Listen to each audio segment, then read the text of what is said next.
बिस्मिल्लाहिर्रहमानिर्रहीम। अस्सलाम वालेकुम स्टूडेंट्स। आज हम बात करेंगे 9th class chemistry chapter number 1 lecture number 1 federal board के मुताबिक।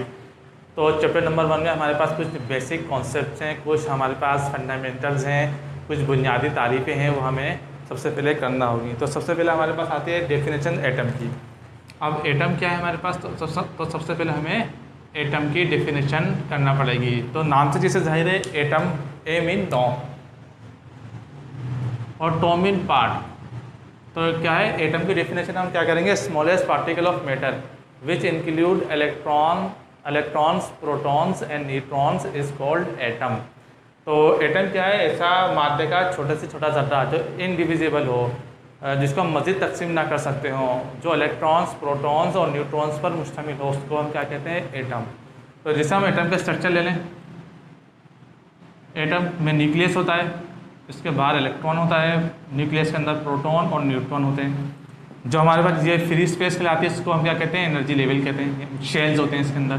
तो ये एटम का हमारे पास स्ट्रक्चर आ गया। अब इसके बाद डिस्कस करेंगे हम मॉलिक्यूल। अब मॉलिक्यूल क्या है, मॉलिक्यूल की भी डेफिनेशन ज़रा देख लीजिए। मॉलिक्यूल क्या होता है, फॉर्म्ड बाय केमिकल कम्बिनेशन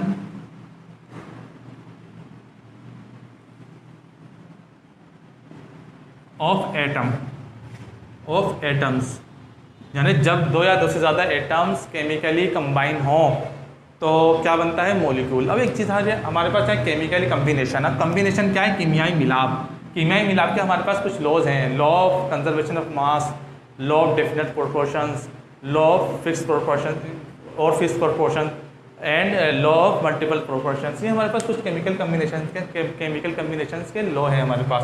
तो अब जब सब में आ रहा है प्रोपोर्शन, सब प्रोपोर्शन या तनासुब क्या चीज़ है, मिसाल के तौर पे इससे मुराद क्या लेंगे, तो मैं आपको समझाने के लिए एक मिसाल दे देता हूँ। H2O, H2 कितने हमारे पास, इसका एटॉमिक मास कितना है, 16 है, 2 है, ऑक्सीजन का 16 है। तो हम अगर इसको डिवाइड कर दें, 2 1 जा 2, 2 8 जा 16, तो हमारे पास क्या है, 1:8 रेशो आ जाएगा। तो ये प्रोपोर्शन से मुराद ये होती है कि ख़ास रेशो के साथ, ख़ास तनासुब के साथ एटम्स का मिलना, तो उसको कहते हैं हम केमिकल कम्बिनेशन, कीमियाई मिलाप जिसको हम कहते हैं। अब रेशो या SCO2 में भी हम कंपाउंड्स वगैरह देखते हैं, तो ख़ास रेशो के साथ क्या होते हैं, एटम्स मिलते हैं। इन्हीं ख़ास रेशो के साथ एटम्स का मिलना केमिकल कम्बिनेशन यानी कीमियाई मिलाप कहलाता है। जब दो या दो से ज़्यादा एटम खास रेशो के साथ मिलते हैं तो उसको हम क्या कहते हैं, मॉलिक्यूल कहते हैं। अब मॉलिक्यूल के बाद हमारे पास डेफिनेशन आती है मैटर की।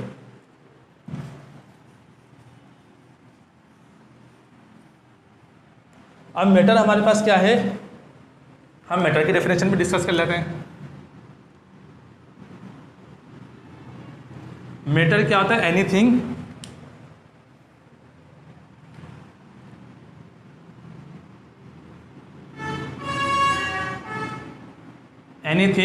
मैटर क्या है, एनीथिंग दैट हैज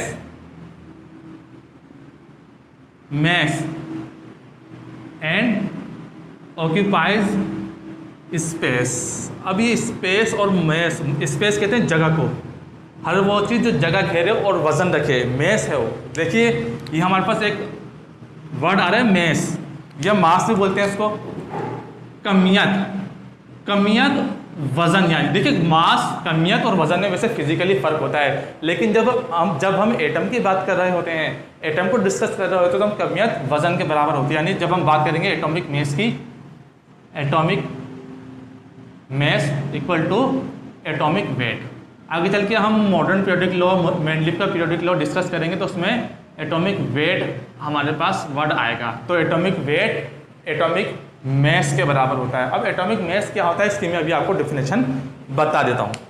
अच्छा स्टूडेंट, जैसे भी हमने डिस्कस किया mass, atomic mass, atomic weight या एटमी वज़न या एटमी कमियत, तो ये मैस क्या है, इसको एक समझने के लिए हमें दो डेफिनेशन और डिस्कस करना पड़ेंगी। तो सबसे पहले आप देखिएगा, मिसाल के तौर पे हम मैस को डिस्कस कर रहे हैं, तो मैस को समझने के लिए सबसे पहले मैस नंबर आपको डिस्कस करना पड़ेगा। मैस नंबर या एटॉमिक वेट या एटॉमिक मैस, बात एक ही है। तो क्या है, मिसाल के तौर पर हमें लेते हैं एटम की एग्जांपल दोबारा।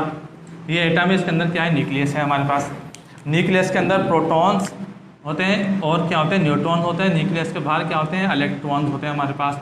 अब मेस नंबर हमारे पास क्या है, number of protons and number of neutrons, इनकी तादाद, नंबर ऑफ प्रोटॉन्स और number of neutrons is called atomic mess. यानी एटम के न्यूक्लियस में मौजूद प्रोटॉन्स एंड न्यूट्रॉन्स की तादाद को क्या कहते हैं, एटॉमिक मेस कहते हैं, मेस नंबर कहते हैं, एटॉमिक वेट कहते हैं, एटॉमिक वज़न कहते हैं या एटॉमिक कमियत कहते हैं।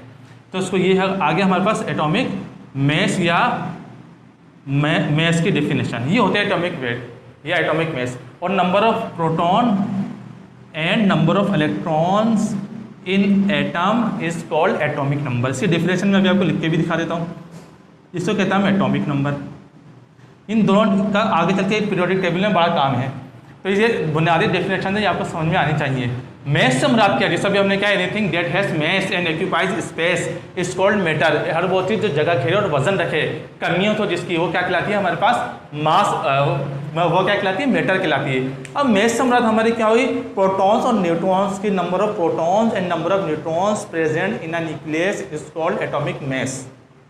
और number of protons and number of electrons in atom is called atomic number. तो ये हमारे पास एटॉमिक नंबर और एटॉमिक मैस की डेफिनेशन आगे। जब भी मैस की बात आप समझ में आए, जब भी आगे चल के अभी हम बहुत कुछ डिस्कस करेंगे, मैस का वर्ड बहुत आएगा तो आप समझ जाएगा कि क्या बात हो रही है, नंबर ऑफ प्रोटॉन्स और नंबर ऑफ न्यूट्रॉन्स की बात हो रही है। तो उसको कहते हैं मैस या एटॉमिक मैस कहते हैं, एटॉमिक वजन वगैरह कह दीजिए। तो ये हमारे पास आ गई मैटर की डेफिनेशन। साथ ही हमने एटॉमिक मैस और एटॉमिक नंबर की डेफिनेशन भी देख ली। तो मैं आपको लिख के भी दिखा देता हूँ ये।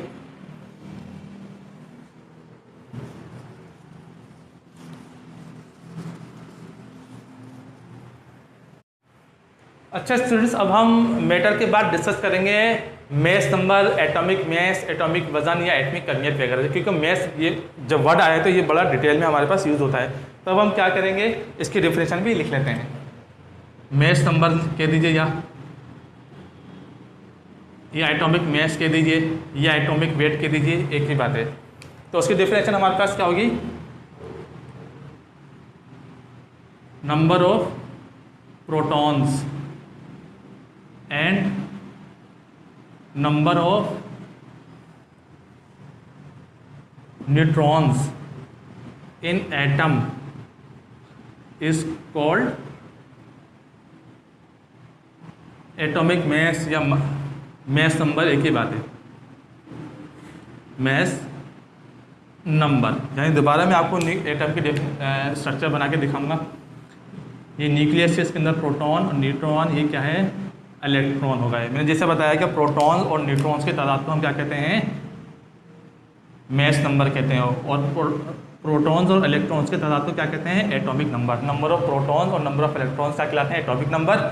नंबर ऑफ प्रोटॉन्स और नंबर ऑफ न्यूट्रॉन्स क्या कहलाते हैं, मैस नंबर। ये एक बात और याद रखिएगा, जो एटम का टोटल मैस है वो इसके न्यूक्लियस में होता है। हैवीएस्ट पार्टिकल ऑफ एटम क्या है, हमारे पास न्यूक्लियस ही है। न्यूक्लियस पे कोई न्यूक्लियस पे पॉजिटिव चार्ज होता है, वाइल एटम पे कोई चार्ज नहीं होता। तो ये बात हमारे पास आ गई। ये मैस भी आ गया और एटॉमिक नंबर। एटॉमिक नंबर की डेफिनेशन में आपको लिख के दिखा देता हूँ।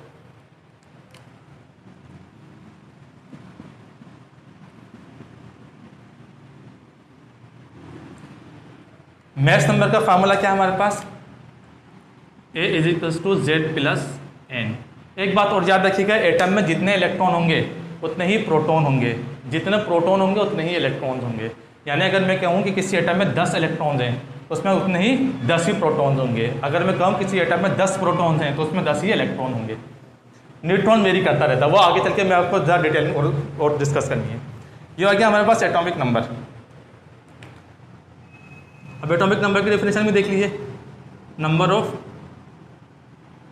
Electrons and number of protons in atom is called atomic number. Atomic number को किससे ज़ाहिर करते हैं, हम Z से ज़ाहिर करते हैं। तो ये दोनों डेफिनेशन भी, एटम की भी डेफिनेशन हो गई, मॉलिक्यूल की भी डेफिनेशन हो गई, मैटर की भी, एटॉमिक नंबर और मैस नंबर वगैरह भी हमारे पास आ गया। तो अब हम डिस्कस करेंगे एलिमेंट की डेफिनेशन। सब्सटेंसेस, एक तो डेफिनेशन वैलेंसी वगैरह की डेफिनेशन भी हम क्या करेंगे, डिस्कस करेंगे। अच्छा स्टूडेंट्स, अब हम क्या डिस्कस करेंगे, सब्सटेंस। अब सब्सटेंस क्या होता है, यानी शे क्या होती है, अब हमें इसकी डेफिनेशन डिस्कस करनी है।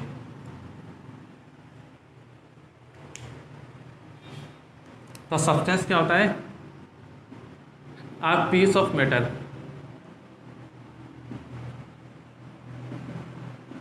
in a pure form is called substance, यानी शेप। आप पीस ऑफ मेटर, वो मेटर की हमारे पास सबसे पहले तो मैंने आपको मेटर की डेफिनेशन डिस्कस कर ली, पहले इसलिए डिस्कस की ताकि आपको डेफिनेशन समझ में आ जाए। मेटर क्या होता है हमने डिस्कस कर लिया। मेटर की हमारे पास 5 स्टेट्स होती हैं, सॉलिड, लिक्विड, गैस, प्लाज्मिक और आयनिक। ज़्यादातर हमारे पास 3 स्टेट्स डिस्कस की जाती हैं, जो होती हैं सॉलिड, लिक्विड और गैस।